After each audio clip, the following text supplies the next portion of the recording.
nervo craniano, certo? Vamos recapitular? Nós vimos que a dor que entrava pelo nervo trigêmeo, o prolongamento central do primeiro neurônio da via da dor, começava a descer ao lado do núcleo sensitivo espinhal, núcleo sensitivo espinhal do nervo trigêmeo. Tudo bem? Então lembrando? O núcleo sensitivo do trigêmeo, ele é muito grandão, ele tem esse tamanho aqui, ó. Ele vai desde o mesencéfalo até o nervo espinhal. Então nós dividimos ele em 3 pedaços, né? Núcleo do trato mesencefálico ou núcleo mesencefálico do trigêmeo, núcleo sensitivo principal do trigêmeo e o núcleo do trato espinhal ou núcleo espinhal do trigêmeo. Tudo bem? E qual desses segmentos que o prolongamento central do primeiro neurônio vai passar ao lado? E que vocês, se virarem neurocirurgiões, vão ter que cortar isso aí no caso de uma pessoa ter nevralgia. Fala, Sábio.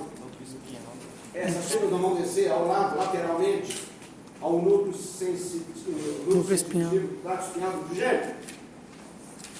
Isso por dor que entrou pelo nervo trigêmeo. Tudo bem?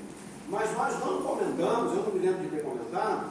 Lembra que o meato acústico externo, a pele do meato acústico externo, não é suprida por rama auricular e facial, rama auricular do glossofaríngeo e rama auricular do vago? Foi falado isso, não foi? E nós vamos mostrar. E aí, para onde que vai essa dor gerada aqui? O primeiro neurônio dessa via, ela está buscando esses nervos que eu falei. Corpo celular do primeiro neurônio dessa via. Mas eu não falei, acho que na aula. No facial, no nervo facial, onde é que está o corpo celular? Do primeiro neurônio da via da dor, essa região aqui, que clinicamente não é tão importante. Mas está no gancho geniculado do facial, olha aí. Então o corpo celular, o primeiro neurônio da via dolorosa do meato, vai estar no gânglio geniculado do nervo facial. Como vocês vão ser médicos, tem curiosidade de querer saber onde é que está esse gânglio geniculado? Ele está na porção petrosa do osso temporal. Está lá junto com aquela estrutura da orelha interna, lá no labirinto. Então, para achar esse gânglio, tem que secar o labirinto, aí você acha. Tudo bem? É lá que está o gânglio, geniculado do nervo facial. Para o glossofaríngeo e para o vago, o corpo celular do primeiro neurônio, da via dolorosa aqui, vai estar no gânglio superior. Gânglio superior. Tanto do glossofaríngeo quanto do vago. Gente, fala para mim, por onde que nervo glossofaríngeo e vago sai da cavidade craniana?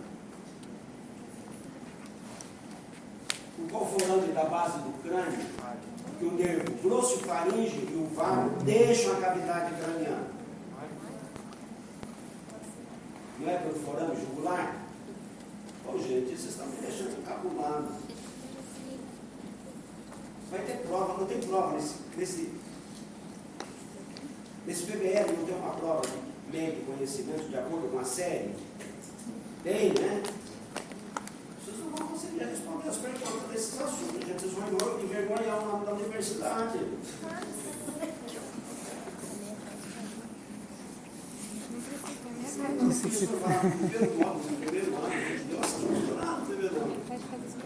Depois repetimos, se eu não me engano, nos outros módulos aí de percepção, consciência, emoção, acho que falou alguma coisa, não é possível que não tenha falado alguma coisa, acho que falou. Então, qual é o buraco onde esses dois nervos, glossofaríngeo e vago, deixa a cavidade craniana?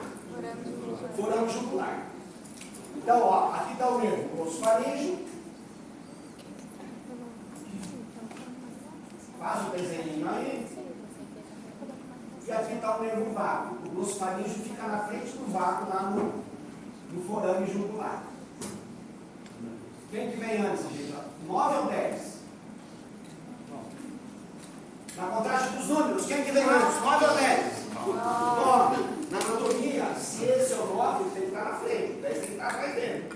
Então, não, isso aqui é o forame jugular. Quem não estiver entendendo, me pergunta, tá? Esse é o forame jugular. passou. Bom, passa mais de 2 nervos aí, né? Qual outro nervo que passa aí? Tem mais um nervo que passa aí ou não? Facial não passa aí. Vestíbulo coclear não passa aí. E o hipogrosso é o acessório, né? O acessório também passa aí. Gente, vocês estão vendo que esses 2 nervos, o grosso faríngeo, o longo e o vago décimo, eles têm 2 dilatações lá para baixo do forame jugular? Tenta ver isso na prática se você não estiver acreditando na aula. Isso aqui chama gânglio. Gânglio superior, gânglio inferior. O grosso faríngeo, o vago. Tá? Gente, no caso do grosso faríngeo, vou lá de cá. Olha o ramo auricular do vago. Olha o ramo auricular do vago. Olha o ramo auricular do grosso faríngeo.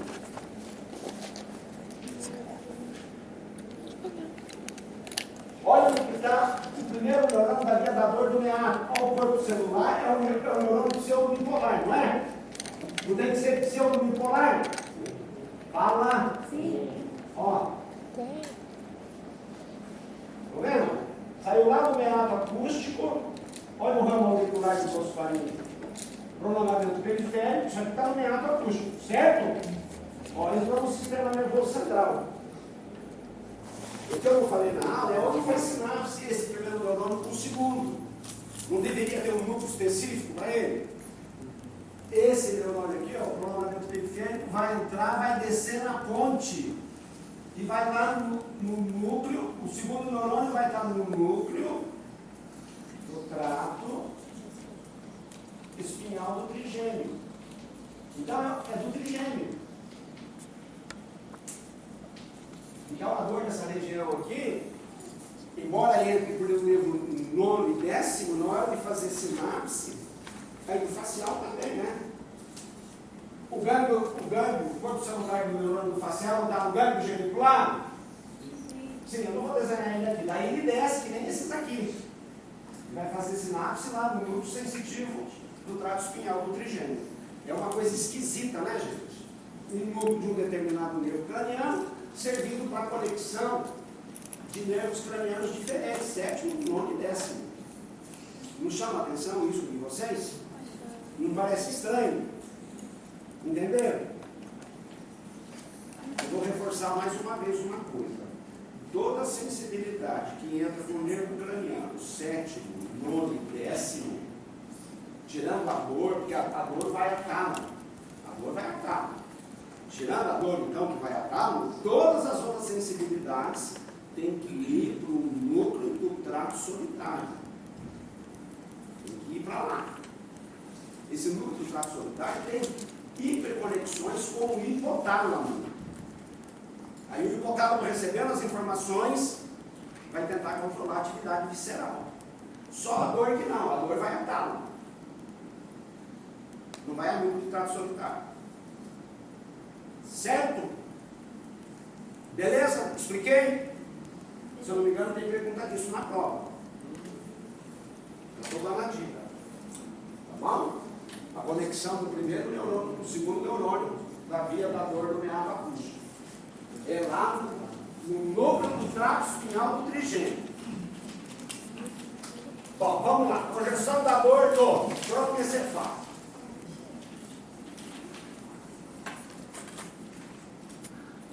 Gente, foi dado isso já nos anos anteriores, mas vamos repetir aqui. O tronco encefálico, vocês sabem que ele é dividido. O tronco encefálico tem outro nome? Tronco encefálico tem outro nome?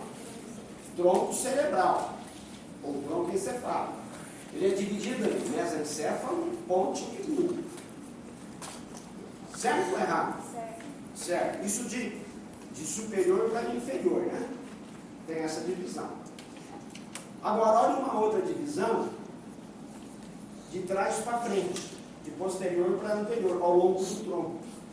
O tronco é dividido, anotem aí, em teto, tegmento e base. Teto, tegmento e base.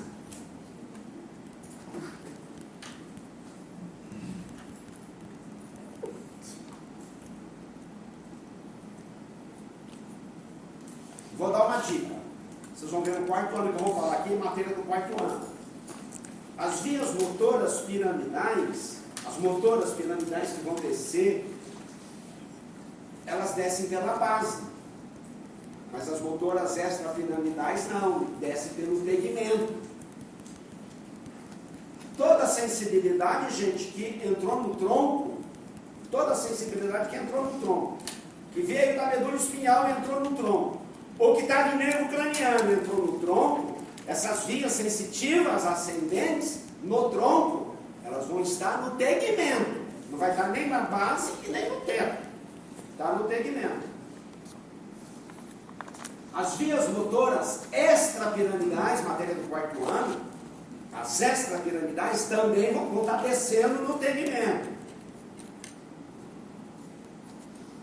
E o resto do tegmento vai estar preenchido de um material neural que a gente chama de formação reticular, substância reticular, que vocês estão cansados de ouvir falar. Onde está o SARA, onde está o centro vasomotor, o centro respiratório.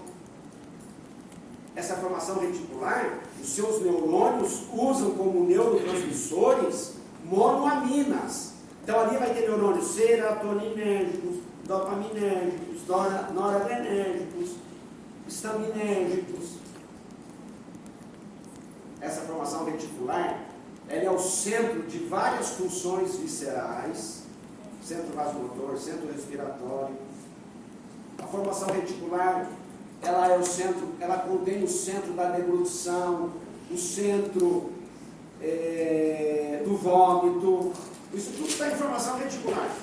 E uma outra coisa importante que está na formação reticular é o SARA, o Sistema Ativador Reticular Ascendente, que é capaz de colocar o córtex cerebral em vigília. Para vocês estarem em vigília, que nem vocês estão agora, o SARA está ativando o córtex cerebral. Se o SARA diminuir os seus impulsos para o córtex, o SARA, vocês vão dormir. Às vezes, tem processos, né, tão intensos, traumas, que o cara entra num sono muito profundo, que é o coma. Então, no coma induzido, a gente tenta bloquear os impulsos que saem do SARA, para o cara ficar só dormindo. É muito comum em AVC, né? Acidentes que tem trauma no encéfalo, deixar o paciente em coma induzido. Ele não acordar. Concorda comigo? Conhece o SARA? O SARA ele tem que ser desativado para entrar no período de sono. E tem que ser ativado para entrar no período de vigília. Lembra? Se o cara estiver dormindo, o SARA então não está mandando impulso lá para cima. Mas se eu cutucar o cara dormindo, esse cutuco que pode gerar dor ou taco, gente, se for um cutucão só, pode ser só impulso de taco, não é isso? Mas se for um cutucão que provocou dor, já é uma via de dor. Tanto tato quanto dor. Eu não falei que as vias estão subindo pelo tegmento? Está vendo falar? Esses neurônios da via, eles têm colaterais para o SARA. Então eles ativam o SARA. E o SARA acorda o córtex. Por isso que vocês acordam. Se subir só aquele impulso daquela via lá para a área do córtex, vocês não acordam. Estão me entendendo? Precisa ativar o SARA. Muito bem. No teto, não vai entrar em detalhe no teto, porque não interessa aqui na aula, é mais para quarto ano, vamos deixar para lá. Mas o que eu quero que vocês memorizem é que as vias de sensibilidade, e aí no caso a dor está junto, né?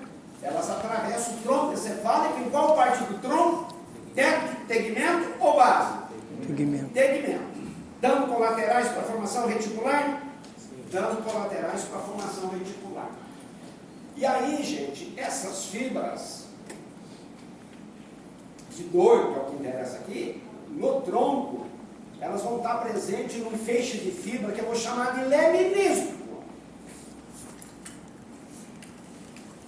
Qual o leminisco do tronco que contém fibras de dor vindo de nervos espinhais? Leminisco espinhal. Qual o leminisco do tronco que tem fibras de dor que entrou pelo nervo trigêmeo? Leminisco trigeminal. Acertou. Então, Senhor? Cai na prova. Então nós temos dois heminísculos no tronco que tem fibras, tem fibras que conduzem impulsos de dor, né? O leminisco espinhal e o leminisco trigeminal. Tudo bem? Aí,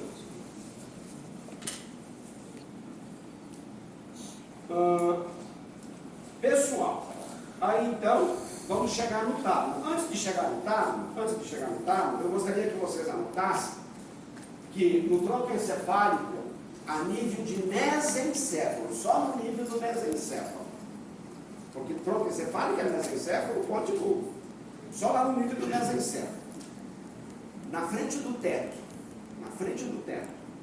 atrás do tegmento, vai ter uma massa de substância cinzenta chamada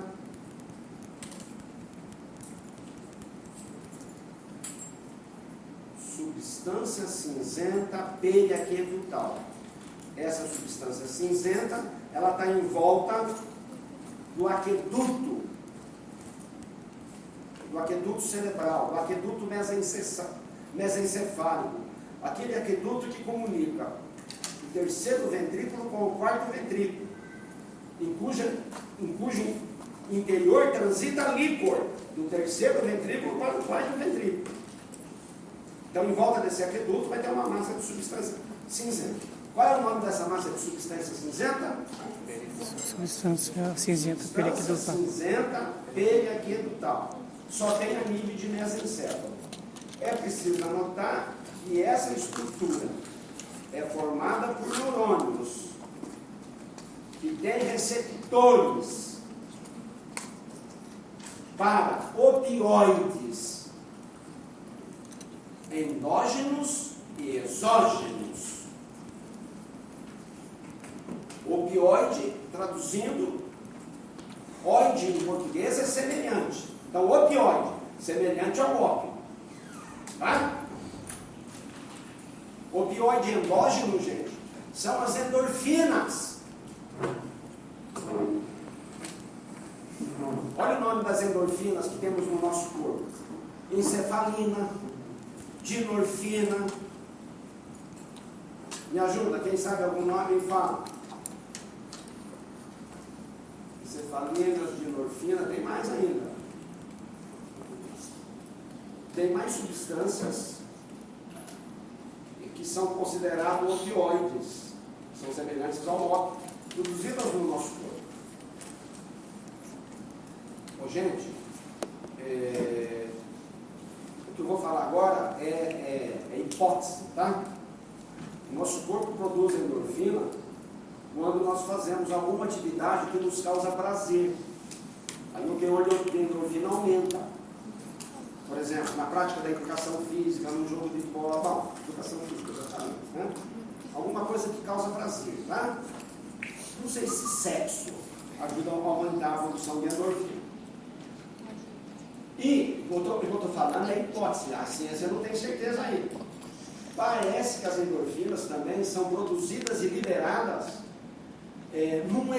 num momento que está ocorrendo um episódio estressante, muito estressante. Por exemplo, você está dirigindo o seu carro na estrada, de repente você vê que um caminhão vem em direção ao teu carro.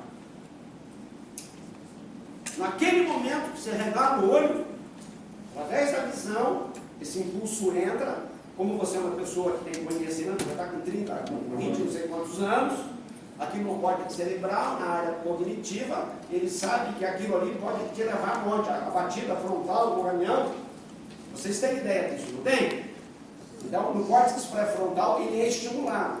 Aí, do córtex pré-frontal, o impulso vai para a substância cinzenta periaquedutal e faz ela liberar as endorfinas que os seus neurônios têm, ativando o sistema descendente que vai tentar bloquear a entrada da dor. É por isso que nos acidentes a pessoa fala assim: eu não vi nada, não lembro. Que nem esses caras que caíram lá na colônia do avião, viram os depoimentos? Desse pessoal que morreu não sei quantos, Os caras falam, daí houve tumulto, não, eu não lembro de nada, não teve tumulto, eu só escutei um barulho e não lembro de mais nada. Não fala de ter sentido dor, nada. Então nós conseguimos bloquear engarrafador, talvez por esse mecanismo aí. Num episódio altamente estressante, quando a gente vê a morte na frente. Isso aí é relato, gente, de boxeador na luta de boxe. Diz que na hora que ele está lutando, no calor da luta, ele não sente nada. Ele vê o supercílio sangrando, leva aquelas porradas, mas como ele está num momento estressante, ele não consegue perceber. Os soldados na guerra, a mesma coisa. Os soldados relatam aos médicos que quando as bombas estão caindo por cima deles, eles estão nas trincheiras e a artilharia está bombardeando o inimigo lá na frente, as bombas passam por cima, né? E os inimigos atirando neles de frente lá para cá. Naquela aflição, sabendo que pode correr a qualquer hora, se ele levou um tiro, ele nem percebe que levou. Ele só vai ver que levou um tiro e começa a sangrar. Aí depois que dá uma relaxada, daí é claro que ele vai sentir a dor, mas naquele momento estressante não.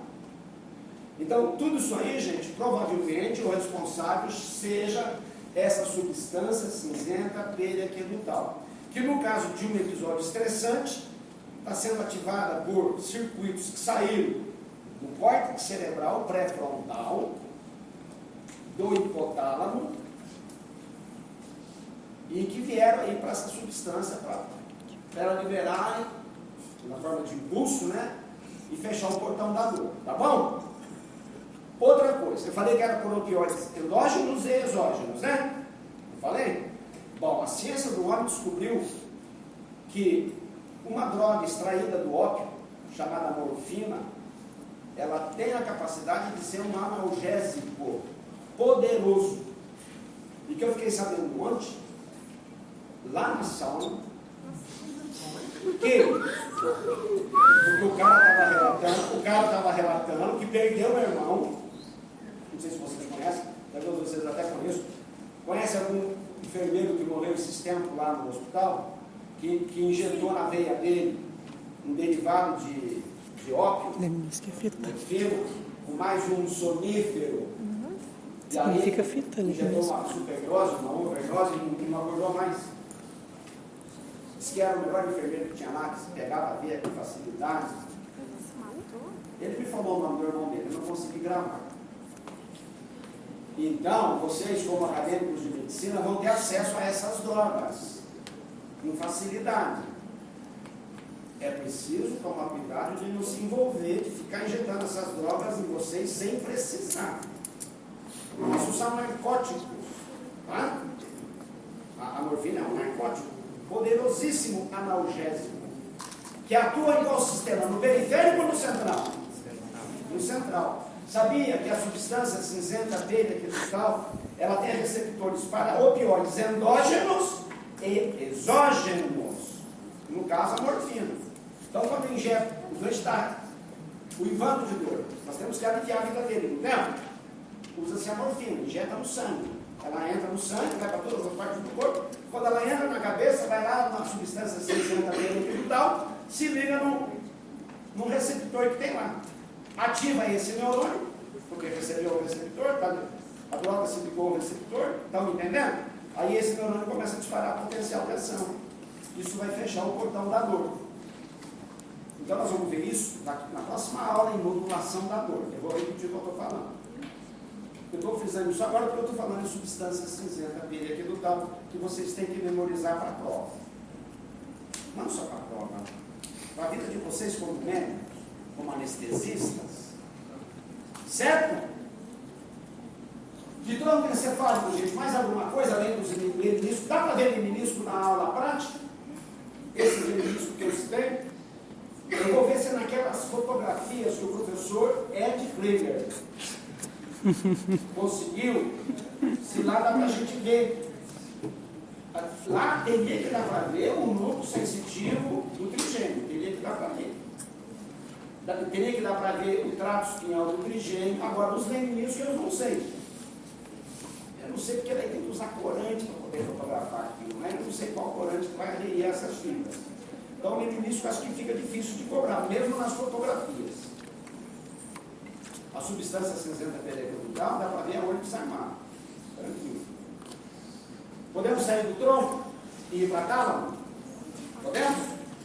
Então vamos lá, vamos para tálamo. Uma figura do tálamo, companheiro.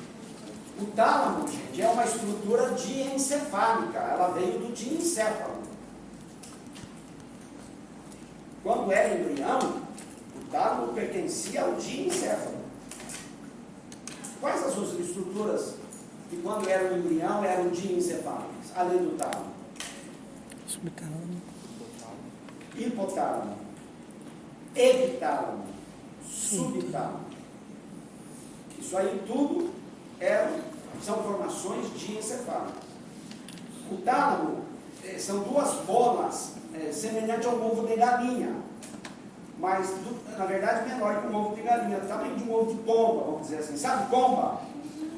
Tá? Do tamanho de um ovo de pomba. Então ela tem uma extremidade posterior mais larga do que a extremidade anterior, que é mais estreita. Olha o tálamo aqui, ó. Um tálamo, estou vendo, não é? Estão vendo um tálamo? Do lado direito? Olha o tálamo do lado esquerdo. Olha o tálamo do hemisfério esquerdo. Estão vendo? Não ficou igual, né, gente? Sim. Esse cadáver aqui, ó, tem ABS intertalâmico. Está vendo? Isso aqui seria o terceiro ventrículo, ó. Esse espaço aqui é o terceiro ventrículo. Mas eu falei que ele tinha forma de ovo, né? Ó, a extremidade posterior e a extremidade anterior. Tudo bem? O tálamo é o último estágio de todas as sensibilidades. Todas as sensibilidades, com exceção da olfação. Só a olfação que não. Todas as sensibilidades. Antes de atingir o córtex cerebral, a última estação que existe para elas serem moduladas, intensificadas ou diminuídas, é o tálamo. Depois do tálamo já é córtex cerebral. Então o tálamo tem amplas comunicações com o córtex cerebral. São as conexões córtico-talâmicas ou tálamo-corticais, né? Muito bem. O tálamo é um conjunto de núcleos. O tálamo é um conjunto de núcleos. Esses núcleos podem ser sensitivos, de vias de sensibilidade.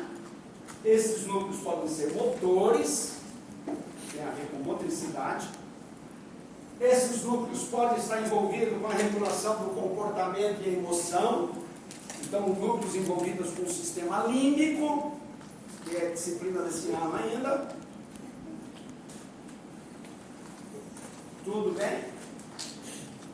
E tem um núcleo que não está aparecendo na figura, que ele ficaria lateral aqui assim, ó. Na lateral aqui assim, gente. É o núcleo reticular. Esse núcleo reticular não está aí. Esse núcleo reticular, ele não tem conexões diretas com o córtex, mas ele tem conexões com todos os outros núcleos talâmicos. Com todos os outros, não tem diretamente com o córtex. E esse núcleo reticular, os seus neurônios de projeção são GABAérgicos. Neurônios GABAérgicos saindo daqui, vindo para esse núcleo, vindo para esse núcleo, vindo para esse núcleo. O que eles vão fazer nos outros núcleos? Vão inibir. Então, esse núcleo reticular é o núcleo que controla toda a atividade do tálamo. Geralmente inibido, porque o neurotransmissor que seus neurônios de projeção utilizam é o GABA. Tudo bem? Ele fica do lado aqui, ó. Do lado de cá, gente, posso falar? Ó, do lado, aqui está ele. Ó. Do lado de cá já é a cápsula interna. Cápsula interna é fibra subindo e descendo para o córtex. As que estão subindo, gente, elas dão colaterais para esse núcleo reticular. Então ele pode estar recebendo a informação, ele pode tentar inibir um núcleo que mandou fibra para o córtex, que está aqui na cápsula interna. Estão me entendendo? As fibras que descem do córtex, antes de chegar no mesencéfalo, saiu do córtex, vai ter que passar, antes do mesencéfalo, vai ter o tálamo. Elas podem estar colaterais para esse núcleo reticular. E com isso ele vai fazer a modulação que precisa ser feita nessa via. Tudo bem? Entre essa superfície aqui do tálamo, a superfície lateral do tálamo, e o núcleo reticular, que não está aqui, vai ter uma massa de substância branca, que é, se é a lâmina medular interna, eu vou chamar de lâmina medular externa. Então tem uma massa de substância branca aqui, que eu vou chamar de lâmina medular externa. Ela cobre toda a superfície superior e lateral do tálamo. Lâmina medular externa. Quando ela chega aqui no dorso do tálamo, na superfície superior, essa lâmina medular externa, ela entra no tálamo, e aí ela muda de nome. Ela chama lâmina medular interna. Ela vai entrar dentro do tálamo e dividir os núcleos do tálamo. Gente, é no interior dessa lâmina medular interna que vai estar os núcleos intralaminares. Então, os núcleos intralaminares não vão aparecer nessa superfície aqui, não. Você está entendendo? Tá, né? Os núcleos do quê? Não sei. Tudo bem? Então. Intralaminares. Quais são os núcleos sensitivos do tálamo? Ó, sensitivo. O corpo geniculado medial tem a ver com a audição. É a última estação da audição. Não interessa para nós aqui na aula de dor. Um outro. Estou falando dos núcleos envolvidos com a sensibilidade. O corpo geniculado lateral, que faz parte da via da visão, é a última estação da via visual antes do último neurônio se projetar a córtex visual. Os neurônios da via da visão, o último neurônio, todo o celular que está aqui, e daqui se projeta para a área 17. Também não tem nada a ver com dor. Aí, vamos lá, vamos continuar. Gente, olha esse núcleo aqui, ó. Ventral, porque está embaixo, ele não está no dorso. E por que deram o nome de póstero e não deram o nome de âmbero? Porque o nome dele é núcleo ventral, póstero lateral. Ventral, por que é? É embaixo. Então, embaixo dele já é o mesencéfalo. Póstero, porque ele está atrás, e lateral, porque ele está na lateral aqui. Esse núcleo tem a ver com a dor. E esse outro aqui, que está, o desenho aqui está errado. Esse outro aqui, ó, ventral, póstero, medial. Esse aqui tem que estar por dentro desse. Aqui atrás, mas por dentro desse. Medial é esse. Esses dois núcleos, ventral, póstero, lateral e ventral, póstero, medial, são vias, são estações relé da sensibilidade dolorosa, sim ou não? Sim. O ventral póstero-lateral, de dor que veio de nervos espinhais. O ventral póstero-medial, que está na posição errada aqui na figura, de dor que foi trazida pelos nervos cranianos, tá bom? Isso tudo para dor somática superficial. Agora me diz uma coisa, não tem mais nenhum núcleo de dor sensitivo para dor, além desses dois? Na verdade, esses dois núcleos não é só para dor, né? É para toda a sensibilidade geral. Dor, temperatura, tato, pressão e propriocepção. O outro núcleo está escondido aqui, ó, não está aparecendo na figura, só se na outra figura, que tem uma outra figura que mostra. A próxima, vamos ver a próxima. Oi. O impulso aí é o neo. Neo trigêmeo talámico, neo subtalámico. Os ventrais, póstero-laterais e póstero-medial. Aí é via neo. Aqui, ó. Ó, a lâmina medular interna, olha o núcleo, os núcleos intralaminares, está vendo? Aqui, gente, vai vai estar o último neurônio da via da dor profunda, da segunda dor, da dor somática superficial. A dor somática superficial não tem primeira dor, segunda dor? Fala, gente. Sim. O último neurônio da segunda dor, da dor somática, vai estar aqui. Dor visceral, dor de estrutura profunda, o último neurônio vai estar aqui. Essas coisas caem na prova, tá? Estou enfatizando porque cai na prova. Então vamos ver se entender. Quantos núcleos do tálamo envolvidos com a dor? 3. Ventral posterolateral, ventral posteromedial e intramaminar. Só uma curiosidade, né? Vamos ver. Volta naquele outro desenho, acho que é o anterior. Bom, lá na prática, nós vamos fazer prática sexta-feira, de tálamo. Como o tálamo está escondido pelos hemisférios cerebrais, como é que eu vou cobrar isso, gente? Esses aqui dá para ver, ó. Esse, dá para ver. Mas esses ventrais, pós-lateral, pós-medial, intramaminar, não é que a gente tem. Então, o Marquinho providenciou o modelo em isopor. Então vai ter um corte desse aí, em isopor. Cristo amado. Vai estar marcado, é claro que ele vai tirar os nomes, né? Vai tirar o nome para mim, para vocês dizerem na prática qual núcleo está sendo espetado. Tá bom? Os núcleos motores, gente, são esses aqui, ó. O VA e o TL, ventral anterior, ventral lateral, são os núcleos que têm a ver com as vias de motricidade, que não é o objetivo da aula. Oi. Mas lá na prática, então, a gente vai poder ver o ventral medial No isopor. no isopor.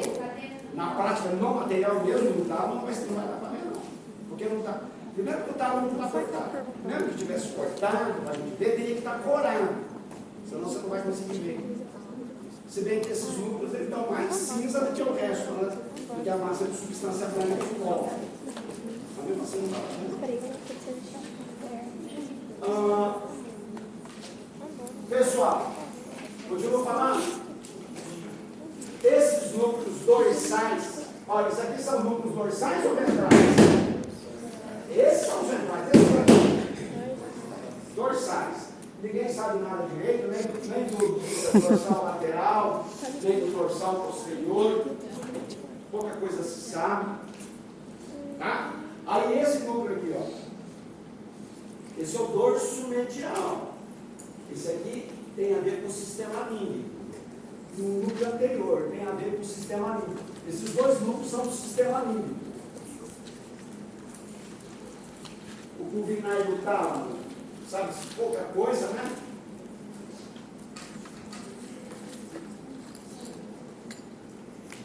Alguma pergunta? Até aqui? Nenhuma? De anatomia do tálamo? Escuta uma coisa, quem é que entende o tálamo? É o polígono de Willis ou não? Lembra do polígono de Willis? Sim, tem que ser antes do polígono de Willis. Vai ser aquelas artérias cerebrais ou vai ser as artérias profundas? As profundas, que saem do polígono. Artéria coroide anterior, artéria tálamo estriada, aquelas artérias que fura e entra em ângulo reto ali nos hemisférios cerebrais. São aquelas artérias. Elas aqui vão ligar o tálamo, hipotálamo. Então não é ramo de artéria cerebral, é ramo de polígono, mas não da artéria cerebral. A artéria cerebral vai irrigar córtex. Quem irriga núcleo da base, tálamo, hipotálamo, são as artérias centrais, artérias profundas, centrais. Que outro nome que elas têm, gente? Centrais, profundas, tem mais nome ainda. Superficiais. Vai? Superficiais. No coletivo elas têm vários nomes. Você sabe do que eu estou falando, né? Então vamos perguntar para um menino inteligente dessa casa. Dessa turma. Jean, aquele vagabundo lá que é. Ele é governador da Alagoas. Renan. Governador da Alagoas. Renan. O tálamo pode apresentar lesões. O tálamo pode ser lesionado? mas será que por acidente, por trauma? Se um cara sofreu um trauma e o trauma chegou até no talo, esse cara já morreu. Imagina, para um trauma, um acidente de carro, o cara feriu o talo, porque já, o corte já foi para a sulfúria, corte, substância branca, esse cara já morreu faz tempo. Mas a medicina tem observado que ocorrem lesões no tálamo assim, devido a AVCs, acidente vascular cerebral. Tá? E quando o cara lesa o tálamo, então, aparece um conjunto de sinais e sintomas que a gente vai chamar de síndrome talâmica. Anotem aí. Então, na síndrome talâmica, que é a lesão do tálamo por AVC, o paciente tem distúrbio tanto nas sensações sensitivas, nas percepções das sensações, né? Quanto distúrbios na motricidade. E pode ter também distúrbios no comportamento. Como o modo é de dor, em relação à dor, aparece então uma dor que o pessoal, os clínicos, resolveram denominar de dor central. Então nós vamos aprendendo na outra aula que tem dor referida, que tem dor irradiada, que tem dor em queimação, que tem primeira dor, segunda dor, e que vai ter uma dor chamada dor central. Dor central é uma dor que se manifesta quando o tálamo é lesado. E essa dor, gente, ninguém sabe explicar. E ó, a morfina não corta. Os analgésicos não conseguem aliviar essa dor.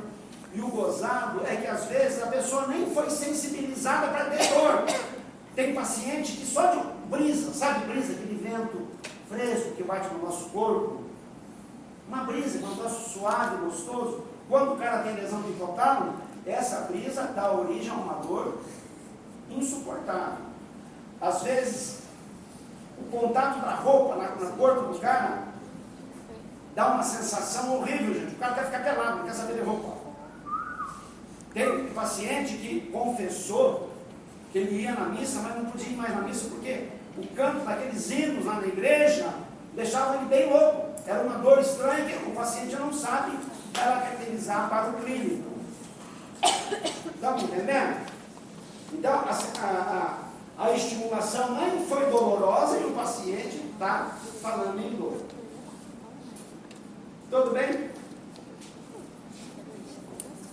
Então, esqueço que o tálamo pode ser lesado, sim.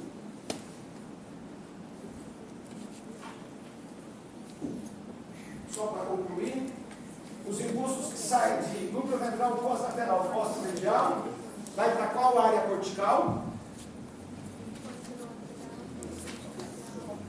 Vai para áreas 3, 2, 1 de Brodmann. Onde é que está as áreas 3, 2, 1 de Brodmann? Está no giro pós-central. Área 3, 2, 1 de Brodmann está no giro pós-central. Esse giro pós-central fica no lobo parietal, atrás do sulco central. E tem uma outra área 3, 1, 2 de Brodmann que fica no lobo da ínsula. No lobo da ínsula. Então, na verdade, vamos falar de córtex, né? Vamos passar para córtex. Passa esse córtex lá. Então, nós já estamos em córtex.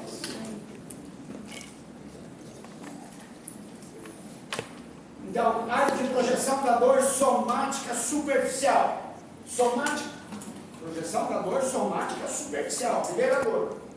Área 3, 1, 2 de Brodmann, que está no giro pós-central, que está no lobo parietal. Isso aqui não é o lobo parietal?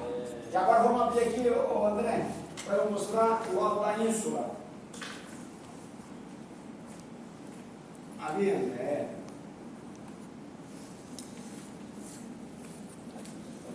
Ó, esse é o sulco central da ínsula. Toda essa área posterior da ínsula aqui corresponde à área 32 de Brodmann. E a dor se manifesta, a dor somática superficial se manifesta aqui também. Aqui existe um homúnculo, existe? Hein, pessoal? Lá no giro central não tem um homúnculo, que a gente chama de homúnculo sensitivo? Mas aquele homúnculo não é a representação sensitiva do mesmo lado do corpo ou do lado contrário do corpo? Se esse hemisfério é o direito, esse homúnculo sensitivo aqui são os impulsos sensitivos que vieram. Esse é o hemisfério esquerdo, né? Fala, gente, esse hemisfério direito ou esquerdo? Esquerdo. As sensibilidades que se projetam aqui é do lado esquerdo do corpo ou é do lado direito? É do lado direito, aqui é cruzado. Tudo bem? Aqui já não. Aqui a sensibilidade que se projeta aqui é dos dois lados. Aqui também tem um homúnculo. Só que esse homúnculo está assim, ó. Está em posição com as perninhas assim, gente. Ah, sai tudo. Vou pegar você. Chega você aqui na mesa. Isso aí tudo é pesquisa. Pode estar tudo errado. Põe essa busanfa tua. Aí, é assim, fica assim. Olha como é que é o homúnculo aqui. Diferente daquele homúnculo aqui. Pode botar para o seu cara. Que o pezinho está lá. Lembra do homúnculo da outra área lá? Que é um homúnculo disforme, né? É o sul, tem sul, palma da mão enorme. Essa área aqui, ó, vocês vão ver na próxima disciplina, no 313. Isso aqui faz parte do sistema límbico. Tá? Ok? Escuta uma coisa, vamos lá.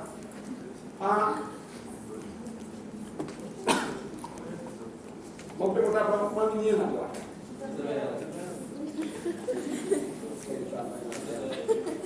Só sobra para a Isabela, né? A Isabela escola doido. Isabela escola doido. E a dor visceral, a dor profunda, se projeta em quais áreas corticais? Em quase todas. É claro que não vai projetar na área da visão, nem na área da audição, mas vai projetar no resto das áreas corticais. Tudo bem? Então, para a prática de sexta-feira, nós temos que ver novamente esse córtex cerebral, né? Tá bom? Bom. Podemos encerrar a aula agora e podemos continuar. Se a gente continuar, a gente tem que caracterizar as dores e temos aí que falar sobre modulação da dor, que é uma coisa que interessa a vocês mesmo. Deixa para a próxima aula?